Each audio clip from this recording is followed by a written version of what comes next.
একটি মেয়ে একটি লোককে খোঁজার জন্য একটি জঙ্গলের মধ্যে চলে আসে। সেখানে সে একটি টবের মধ্যে অনেক ফুল দেখতে পায়। সেই ফুলগুলো নেতিয়ে গিয়েছিল। তখন সে সেই ফুলগুলোর মধ্যে জল ঢেলে দেয় এবং সঙ্গে সঙ্গে ফুলগুলো তাজা হয়ে ওঠে। আবার সে এগোতে থাকে। এগোতে এগোতে সে একটি আয়নার সামনে এসে দাঁড়ায় আর নিজেকে দেখতে থাকে। তারপরেই সেখানে একটা ভুতুড়ে মুখ দেখতে পায় আর সে ভয় পেয়ে যায়।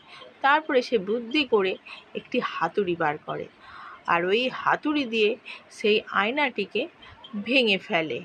তারপরে সেই আয়না ভেঙে দিয়ে সে আবার এগোতে থাকে। এগোতে এগোতে সে একটি টেলিফোন দেখতে পায়। সেই টেলিফোনটি যখন বাজতে থাকে, মেয়েটি ভাবে সে ফোনটি ধরবে কিনা। তারপরে মেয়েটি ফোনটি ধরেই ফেলে। তখনই একটি ভুতুড়ে হাত বাইরের থেকে বেরিয়ে এসে তাকে ধরে ফেলে। সে যখন জ্ঞান আসে সে দেখে সেটি গুহার মধ্যে বন্দি। সে এগোতে থাকে। এগোতে এগোতে রাস্তার মধ্যে কাঁটা বিছানো দেখতে পায়। সে ভাবে সে কী করে বেরোবে। তখন তার মাথায় বুদ্ধি আসে। সে একটি দড়ি বার করে সেইখানটা এগিয়ে যায়। তারপরে সে আবারও এগোতে থাকে। এগোতে এগোতে দেখে একটি দরজা রয়েছে।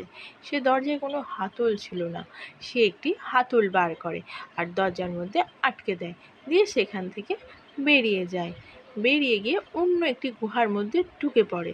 তখন দেখে সেখানে একটি কাঠের গাড়ি রয়েছে। সে সেই কাঠের গাড়িটার ওপর চেপে বসে আর এগিয়ে যায়। এগিয়ে গিয়ে দেখে একটি রাস্তার মধ্যে দুটি তীর চিহ্ন রয়েছে, কিন্তু সে বুঝতে পারে না সে কোন দিকে যাবে। অনেকক্ষণ ধরে সে চিন্তা করতে থাকে সে কোন দিকে যাবে। সে এগিয়ে যায় এবং পড়ে যায়। তখন সে আরও একটু এগিয়ে যায়। রাস্তার মধ্যে পাথর দিয়ে বন্ধ হয়ে যায়।